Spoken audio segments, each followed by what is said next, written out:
Hi hello అందరికీ నమస్కారం. Welcome to our channel. నేను ఆదిత్య. సిటీలో డబుల్ బెడ్రూమ్ ఫ్లాటు, సిటీ శివార్లో విల్లా, ఈ రెండిట్లో ఇన్వెస్ట్మెంట్ పర్పస్ ఏది బెటర్ ఆప్షన్ అంటారు? అసలు డబుల్ బెడ్రూము విల్లా కంటే కూడా ఏదైనా ఒక మంచి ల్యాండ్ కొనుక్కుంటే మంచిది అంటారా? ఈ మూడిట్లో ఏది బెటర్ అంటారు? ఇలాంటి ఎన్నో అంశాల గురించి తెలుసుకునే ప్రయత్నం చేద్దాం. సో ప్రస్తుతానికి మనతో పాటు స్టూడియోలో ఉన్నారు real estate expert Sanjay Nayak garu. So వారిని అడిగి మరిన్ని విషయాలు తెలుసుకుందాం. సార్ నమస్కారం. సార్ నమస్కారం సార్. సార్, సిటీలో డబుల్ బెడ్రూమ్ ఫ్లాటు లేదా సిటీ అవుట్కట్స్లో విల్లా, ఈ రెండిట్లో ఇన్వెస్ట్మెంట్ పర్పస్ ఏది బెటర్ అంటారు అసలు? సో 3 ఆప్షన్స్ ఉంటాయి ఎప్పుడైనా సరే మనం ఇన్వెస్ట్మెంట్ చేసే ముందు. ఒకటి, మన పర్పస్ ఏముంది, అంటే మనకి ఏముంది ప్రజెంట్, మనం ఇప్పుడే ఉండాలి. ఫర్ ఎగ్జాంపుల్ నేను వర్క్ చేసేది గచ్చిబౌలి, హైటెక్ సిటీ, మాదాపూర్. సో ఆఫీస్కి నియర్ బై ఉండాలి, నేను ఎక్కువసేపు ట్రావెల్ చేయొద్దు, ట్రావెల్లో నా టైం పోవద్దు అనుకుంటే ఏం చేయాలంటే అపార్ట్మెంట్లలో ఫ్లాట్స్ కొనుక్కొని ఉంటారు చాలామంది ఎంప్లాయీస్. సెకండ్ కేటగిరీ ఏంటంటే వాళ్ళు ప్యూర్లీ ఇన్వెస్ట్మెంట్ చేసేవాళ్ళు. సో ప్యూర్లీ ఇన్వెస్ట్మెంట్ అన్నప్పుడు ఏం చేస్తారు, వాళ్ళు అపార్ట్మెంట్లలో ఫ్లాట్లు కొనరు, బయటికి వెళ్ళిపోయి ఇక్కడ ల్యాండ్ కానీ మీరు అన్నట్టు ఫ్లాట్ కానీ విల్లాస్ కానీ ఏదో ఒకటి ఇన్వెస్ట్మెంట్ చేస్తారు. దీని తర్వాత ఏంటంటే మనం ఫస్ట్ పర్పస్ చూసుకున్నాము, దాని తర్వాత ఏంటంటే ఎంత ఇన్వెస్ట్మెంట్ చేస్తున్నాం అనేది చాలా ఇంపార్టెంట్. సో మనం ఎంత పెడితే దాని తగ్గట్టే రిటర్న్స్ వస్తాయి. థర్డ్ వెరీ ఇంపార్టెంట్ ఏంటంటే టైం పీరియడ్, మనం ఎంత టైం పీరియడ్ వెయిట్ చేస్తే దాన్ని బేస్ చేసుకొని రిటర్న్స్ అనేది వస్తాయన్నమాట మనకి. సో ఇప్పుడు మనం ఏం చూడాలంటే కంపారిజన్ చేసేటప్పుడు ఏంటంటే ఇప్పటికిప్పుడే ఉండాలి అనుకుంటే చాలామంది అపార్ట్మెంట్లలో ఫ్లాట్స్కి వెళ్తారు. ఇలా ఫ్లాట్ తీసుకుంటే ఇలా మనము హైదరాబాద్ మొత్తంలో ఎక్కడ తీసుకున్నా కూడా పర్ ఎస్ఎఫ్టీ 5,000 అండ్ అబోవ్ ఉంది. ఈ ప్రైస్, ఇంత ప్రైస్ పెట్టాలన్నప్పుడు ఒక ఎఫర్ట్ చేయగలుగుతాము. ఇప్పుడే ఉండాలన్నప్పుడు ఏం చేస్తారు, ఎంతో కొంత అమౌంట్ కట్టి దానికి ముందు మిగతా అమౌంట్ లోన్కి వెళ్ళి లోన్ కడుతూ ఆ ఫ్లాట్లో ఉంటారు చాలామంది. సెకండ్ ఇంకోటి ఏంటంటే ఇది ఒక 80 lakhs మినిమం, ఒక 70-80 lakhs ఉంటే ఫ్లాట్స్ వస్తాయి. ఆ తర్వాత నెక్స్ట్ వచ్చేసిందంటే మీరు అన్నట్టు సిటీ అవుట్స్కట్లో విల్లాస్. సో విల్లాస్ అనేది అల్టిమేట్ ఉంటుంది, ఎందుకంటే ఇప్పుడు లగ్జరీ వైపు చాలామంది చూస్తున్నారు. సో దీనికి అనేది ఒక స్పెషల్ టార్గెట్ ఉంటారు కస్టమర్, దీని టార్గెట్ వేరే ఉంటుంది, దీంట్లో ఇన్వెస్ట్మెంట్ కూడా వేరే ఉంటుంది. ఇప్పుడు మనం హైదరాబాద్లో తీసుకుంటే ఓఆర్ఆర్ లోపల విల్లాస్ దొరకడం కష్టం. దొరికినా కూడా మినిమం 4 CR అండ్ అబోవ్ ఉంటుంది. 4 CRలో కూడా చాలా వరకు నేను చూసినా ఎక్కడ లేవు. మినిమం వచ్చేసి ఇప్పుడు ఓఆర్ఆర్ అండ్ ఓఆర్ఆర్ దాటిన తర్వాత లేదా ఓఆర్ఆర్కి చుట్టుపక్కల ఎక్కడైనా తీసుకుంటే మనము 2 CR అండ్ అబోవ్ ఉంది. చిన్న ఒకటి సంబంధించిన 150-160 గజాల్లో తీసుకున్నా కూడా ఒక విల్లా మనకి 2 CR అండ్ అబోవ్ ఉంటుంది. సో అంత అమౌంట్ ఇన్వెస్ట్మెంట్ చేయగలుగుతాము, అఫోర్డ్ చేయగలుగుతాం అనుకునే వాళ్ళు విల్లాస్కి వెళ్తారు. అండ్ విల్లాస్లలో ఎవరు ఎక్కువ ఉంటారంటే లగ్జరీ వైపు వెళ్ళే వాళ్ళు విల్లాస్లో ఉంటారు. ఇంకొకటి ఏంటంటే విల్లా సైడ్ వెళ్ళే వాళ్ళకి కొంచెం హై ఇన్కమ్ ఉన్న వాళ్ళే దానికి వెళ్తారు. అంటే ఫర్ ఎగ్జాంపుల్ నేను ఏం పని చేసినా చేయకపోయినా యాక్టివ్ ఇన్కమ్ మీద డిపెండెన్స్ కాకుండా మనకి ప్యాసివ్ ఇన్కమ్ వచ్చే వాళ్ళు ఎక్కువ మంది దానికి వెళ్తారు అనమాట. దీని తర్వాత నెక్స్ట్ కేటగిరీ ఏంటంటే సిటీ అవుట్స్కట్లో ప్లాట్స్ కానీ ల్యాండ్స్ కానీ కొంటారు. ఇప్పుడు సిటీ సరౌండింగ్లో మనం ఎక్కడ తీసుకున్నా కూడా ఏంటంటే ఓఆర్ఆర్ దాటి బయటికి వెళ్తే హైవేలకు అయితే కోట్లలో ఉంటుంది, ₹1,00,00,000 కంటే తక్కువ ఏ హైవేలో లేదు. అక్కడ నుంచి మళ్ళీ ఒక 3 కిలోమీటర్ 5 కిలోమీటర్ రేడియస్ లోపలికి వెళ్తే 70 లక్షలు 80 లక్షలు ఈ రేంజ్లో కూడా దొరుకుతాయి. అందులో కూడా మళ్ళీ సబ్ రోడ్కి బేస్ చేసుకొని ఉన్నాయి, రేడియల్ రోడ్కి బేస్ చేసుకొని ఉన్నాయి, కూడా ₹1,00,00,000 ఎబో కూడా ఉన్నాయి. సో మినిమం మనం 70-80 లక్షలు అనేది మినిమం, ఇంకా అంతకన్నా తక్కువలో దొరకడం కష్టం. మళ్ళీ అంతకన్నా తక్కువ దొరకాలంటే సిటీ దాటి చాలా దూరం వెళ్ళాలి, ఇంకా 100 కిలోమీటర్ దాటాల్సిందే.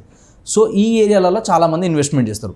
అంటే ఎకరాలలో కొనాలి, ఆల్రెడీ నాకు ఒక ఉండడానికి ఇల్లు ఉంది లేదా ఆల్రెడీ నాకు ఒక హౌస్ ఫ్లాట్ ఉంది అనుకున్నప్పుడు వాళ్ళు ఏం చేస్తారు, సో ఈ income to income, money to money generate చేయాలన్నప్పుడు ఏం చేస్తారు, అవుట్స్కట్లో వెళ్ళి ఓపెన్ ల్యాండ్స్ ఏదైతే అగ్రికల్చర్ ల్యాండ్స్ ఉంటే దాంట్లో ఇన్వెస్ట్మెంట్ చేస్తారు. సో దాంట్లో కూడా ఏంటంటే 1 ఎకరము 1/2 ఎకరం ఉంటే పెద్ద అంత యూజ్ ఉండదు. అది కనీసం ఒక 5 ఎకరాలు 10 ఎకరాలు ఉంటే బాగుంటుంది. కనీసం ఒక 3-4 ఎకరాలు అనేది ఉండాలి. అప్పుడే దానికి ఏదైనా చేయడానికి కానీ ఏదైనా డెవలప్ చేయడానికి కానీ ఫామ్ హౌస్ లాగా కానీ వాడుకోవడానికి బాగుంటుంది. సో చాలామంది దానికి వెళ్తారు. అంత కూడా ఎఫోర్డ్ చేయలేము మనము, అంత ఇన్వెస్ట్మెంట్ లేదు అన్నప్పుడు ఖచ్చితంగా మనకు ఆప్షన్ ఏముంది, ప్లాట్కి అయితే ఆప్షన్ ఏముంటుందంటే సేఫ్టీ ఉంటుంది, సెక్యూరిటీ ఉంటుంది ఓపెన్ ప్లాట్స్లో.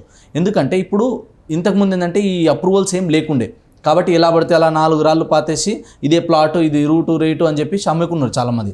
బట్ ఇప్పుడు అలా కాదు. గవర్నమెంట్ ఏం చేసిందంటే ఇప్పుడు అప్రూవల్స్ అన్నీ వచ్చిన తర్వాత DTCP కానీ HMD కానీ, HMDలో తీసుకుంటే ఇలా ₹15,000 మినిమం గజం ఉంది ఏ హైవేలో తీసుకున్నా కూడా. అంతకన్నా తక్కువలో ఉందంటే చాలా రేర్. అది ఏమైనా దొరికితే కూడా ఎవరైనా ఎమర్జెన్సీ ఉండి రీసేల్లో దొరికితే ఛాన్సెస్ ఉంటాయి తప్ప మంచి కమ్యూనిటీలో అన్ని ఫెసిలిటీస్ ఎమ్యూనిటీస్లో 15,000 కంటే తక్కువ ఎక్కడ లేవు. బెంగళూరు హైవే తీసుకోవచ్చు, ముంబై హైవే తీసుకోవచ్చు, ఈ హైవేలలో తీసుకుంటే HMDలో 18,000 నుంచి 20,000 మినిమం ఉన్నాయి, అంతకన్నా తక్కువలో లేవు. సో హెచ్ఎండిఏలో ఎఫర్ట్ చేయగలిగితే అంటే ఒక 200-300 గజాలు మనం ఎఫర్ట్ చేయగలుగుతామంటే ఒక 30-40 లక్షలు పెట్టగలుగుతామంటే ఎందులోకి వెళ్తారు, హెచ్ఎండిఏలోకి వెళ్తారు. లేదండి 30 లక్షలు 40 లక్షలు కూడా నేను ఎఫర్ట్ చేయలేను అనుకున్న వాళ్ళు ఏం చేస్తారు, కొంచెం అమౌంట్ కట్టి కొంచెం లోన్ తెచ్చుకోవడం కానీ, లేదా అంత కూడా ఎఫర్ట్ చేయలేమన్న వాళ్ళు DTCPలో తీసుకోవాలి. DTCP రెరా అప్రూవ్డ్ ఉన్న లేఅవుట్స్లలో మనం తీసుకుంటే ఏమవుతుంది, తక్కువ బడ్జెట్లో తీసుకుంటే ఇలా 15 లక్షల నుంచి కూడా మనకు అవైలబుల్ ఉంటాయి అన్నమాట.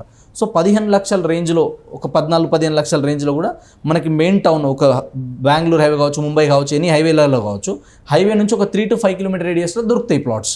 ఆ ఏరియాలో మనం ఇన్వెస్ట్మెంట్ చేయగలిగితే ఫ్యూచర్లో అద్భుతమైన రిటర్న్స్ వస్తాయి. సో మనం పెట్టే ఇన్వెస్ట్మెంట్ని బేస్ చేసుకొని మనం ఎంత టైం వెయిట్ చేస్తామనే దాన్ని బట్టి రిటర్న్స్ వస్తాయి అన్నమాట. మనకి రిటర్న్స్ తొందరగా రావాలి, అప్రిషియేషన్ ఫాస్ట్ రావాలంటే మాత్రం డబ్బులు కొంచెం ఎక్కువ పెడితేనే వస్తాయి. తక్కువ పెట్టుబడి పెట్టి ఇమ్మీడియట్గా ఎక్కువ రావాలంటే రాదు. చాలామంది మోసపోయేది ఇక్కడే. కాబట్టి ఇలా మోసాలు జరుగుతున్నాయి. ఎందుకంటే వాళ్ళు చెప్తారు ఇవాళ ఇన్వెస్ట్మెంట్ చేయండి, మీరు 2 ఏళ్ళకే డబుల్ అయిపోతుంది, 3 ఏళ్ళకే డబుల్ అయిపోతుంది అంటారు. అది ఓవర్ నైట్ కాదు.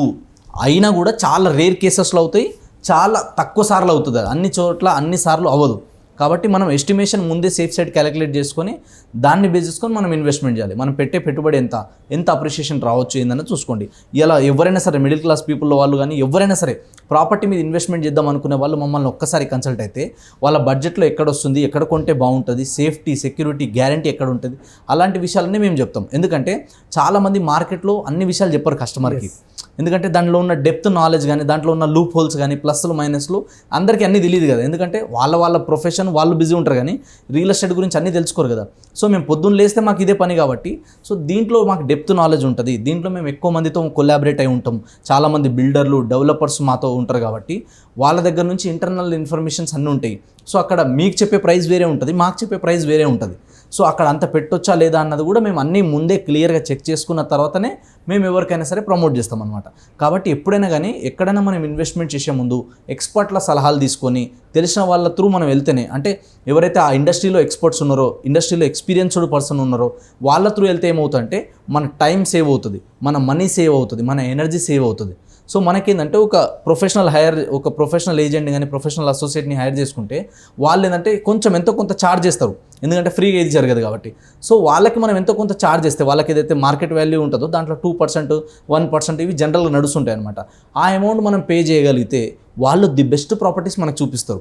ఎందుకంటే వాళ్ళకి మనం ఒక ప్రాపర్టీ కొనడం ఇంపార్టెంట్ కాదు. నేను ఎట్లా ఆలోచిస్తా అంటే, ఒక కస్టమర్ మన దగ్గర వచ్చి ఇన్వెస్ట్మెంట్ చేస్తారంటే ఆయన ఎన్నో ఏళ్ళ కష్టం, అది ఎన్నో సంవత్సరాల కష్టం, రూపాయి తినక దాచుకున్న డబ్బులు అది, అవునా కదా. వేరే ఎక్కడ కూడా ఖర్చు చేయకుండా రూపాయి సంపాదించిందంతా కూడా ఆయన నమ్మకంతోనే పెట్టుబడి పెట్టడానికి వస్తున్నాడు. అప్పుడు ఆయనకు వాల్యూ యాడ్ చేయాలి మనం. అండ్ ఇంకోటి నేను ఎప్పుడు ఎట్లా ఆలోచిస్తాను అంటే, ఒక కస్టమర్ వస్తే ఒకటి ఇంపార్టెంట్ కాదు నాకు, ఈ కస్టమర్ని మంచి సాటిస్ఫై చేస్తే ఈయన మంచి ప్రాపర్టీ కొనుక్కుంటే ఇవ్వాలి మన దగ్గర, ఈయననే 10 సంవత్సరాల్లో 100 కస్టమర్లను తీసుకొస్తారు నా దగ్గర. సో ఆ కాన్ఫిడెన్స్ ఉంది కాబట్టి మనం ఏం చేస్తామంటే ఎప్పుడు కూడా కస్టమర్కి రైట్ ప్రాపర్టీ చూపిస్తాం. ఈయన ఒక ప్రాపర్టీ కొన్నారు ఒక కస్టమర్ అనుకోండి, ఆయన నుంచి 10 సంవత్సరాల్లో 100 రిఫరెన్స్లు గ్యారంటీ వస్తాయి. ఇది మార్కెట్ సూత్రం, చాలామంది తెలియదు. సో మేము ఎప్పుడు కూడా అట్లా సర్వీస్ ఇస్తాం. కాబట్టి ఎప్పుడు ఎవరు ప్రాపర్టీ కొనాలనుకున్నా నలుగురితో సజెషన్ తీసుకోవడం తప్పులేదు కదా. ఎక్స్పర్ట్ల నుంచి తెలుసుకున్న తర్వాత మీకు ఎక్కడ కొంటే బాగుంటుంది ఏందని తెలుసుకోవచ్చు. ఒక్కసారి సైట్కి వచ్చిన తర్వాత, సైట్ చూసిన తర్వాత ఇక్కడ ఇన్వెస్ట్మెంట్ చేస్తే అప్రిషియేషన్ బాగుంటుంది, గ్రోత్ వస్తుంది అని మనం ఫీల్ అయితేనే ఇన్వెస్ట్మెంట్ చేయాలి. సో అలా మనం చూసుకున్న తర్వాత ఎక్కడ ఇన్వెస్ట్మెంట్ చేసినా కూడా రానున్న రోజుల్లో అద్భుతమైన రిటర్న్స్ వస్తాయి. సో ల్యాండ్ కొనేటప్పుడు కానీ, ఫ్లాట్ కానీ, ప్రతిదీ కూడా ఒక ఎమోషన్. సో ఆ ఎమోషన్ జీవితంలో, ఎందుకంటే నేను చాలామందిని చూసిన, లిటరలీ కళ్ళల్లో నుంచి నాకు కూడా చాలాసార్లు నీళ్ళు. ఎందుకంటే ఎన్నో సంవత్సరాలు కష్టపడి మా తాత నుంచి వచ్చింది, మా ఫాదర్ నుంచి నాకు వచ్చింది ఎగ్జాంపుల్. ఆ ప్రాపర్టీ అమ్మేటప్పుడు ఏంటంటే డబ్బులు వచ్చినప్పుడు ఆనందంగానే అనిపిస్తుంది, కానీ ఒక బాధ కూడా ఉంటుంది లోపల. ఎందుకంటే ఎన్నో సంవత్సరాలు మా తాత కష్టపడి సంపాదించిండు, మా నాన్న ఎన్నో సంవత్సరాలు కష్టపడి దాన్ని కాపాడుకున్నాడు, ఇవాళ నేను దాన్ని అమ్మేస్తున్నాను అని చెప్పి. కొందరు ఏంటంటే ఎడ్యుకేషన్ కోసం అమ్మేస్తారు, పిల్లల ఎడ్యుకేషన్ కోసం అమ్మే వాళ్ళు కొందరు ఉంటారు. కొందరు ఏదైనా హెల్త్ ఎమర్జెన్సీ వచ్చినప్పుడు అమ్ముకుంటారు, కొందరు వాళ్ళ మ్యారేజెస్ కోసం అమ్ముకుంటారు. చాలామంది మిడిల్ క్లాస్ వాళ్ళు అమ్ముకునేది ఒకటి ఎడ్యుకేషన్ దగ్గర, ఇంకోటి హెల్త్ దగ్గర, తర్వాత వచ్చేసి మ్యారేజ్ల దగ్గర ఎక్కువ మంది అమ్ముకుంటారు. సో రిజిస్ట్రేషన్ ఆఫీసుల దగ్గర కూడా చాలా మందిని చూస్తుంటాం అనమాట. ఒక సైడ్ కొందరు ఏంటంటే ప్లాట్ సేల్ అయిందని ఒక ఏజెంట్ ఆనందం కానీ, ఒక మంచి ప్రాపర్టీ కొన్నామని ఒక కస్టమర్ ఆనందం కానీ, అదేవిధంగా ఎన్నో సంవత్సరాలు దాచిపెట్టుకున్నప్పుడు మంచి అప్రిషియేషన్ వస్తుంది, డబ్బులు తీసుకున్నప్పుడు ఆనందంగానే ఉంటుంది. కానీ ఎక్కడో తెలియని చిన్న బాధ ఏంటంటే, అరే ఎన్ని సంవత్సరాలు కాపాడుకున్న భూమిని నేను అమ్ముకుంటున్నా కదా, నేల తల్లిని మన చేతిలో నుంచి మనం ఎప్పుడైతే పోతుందో ఆ బాధ వేరే ఉంటుంది. ఎందుకంటే అది అనుభవించినా కాబట్టి, నేను కూడా ఒకానొక టైంలో 2 గుంటలు ల్యాండ్ అమ్మేసిన కాబట్టి నాకు తెలుసు ఆ బాధ. ఎందుకంటే అది 2 గుంటలే కదా అనుకుంటాం, బట్ ఆ ఎమోషన్ ఏంటంటే వేరే ఉంటుంది. అది నేను ఈరోజు ఎంత సంపాదించినా కూడా ఆ రోజు నేను వదులుకున్నా అన్న ఫీలింగ్ కొంచెం ఉంటుంది ఖచ్చితంగా. కాబట్టి ఎప్పుడు ప్రాపర్టీ మీద ఇన్వెస్ట్మెంట్ చేసినా కూడా మీరు ఎన్నో సంవత్సరాల కష్టాన్ని పెడుతున్నప్పుడు కొన్ని జాగ్రత్తలు తీసుకొని పెట్టుబడి పెట్టాలి. లేకపోతే రాతోరాత్ వస్తారు, రంగురంగుల జెండాలు పెడతారు, 4 రోజులకు అన్ని జెండాలు ఎత్తుకొని పోతారు. కాబట్టి మీ డబ్బులు వృధా అవ్వద్దంటే సేఫ్టీ, సెక్యూరిటీ ఉండి, కనెక్టివిటీస్ బాగుండి, డెవలప్మెంట్ ఉన్న దగ్గర కొనండి. అద్భుతమైన అప్రిషియేషన్ వస్తుంది. ఎలాంటి డౌట్స్ ఉన్నా మేము హెల్ప్ చేస్తాం. Thank you sir.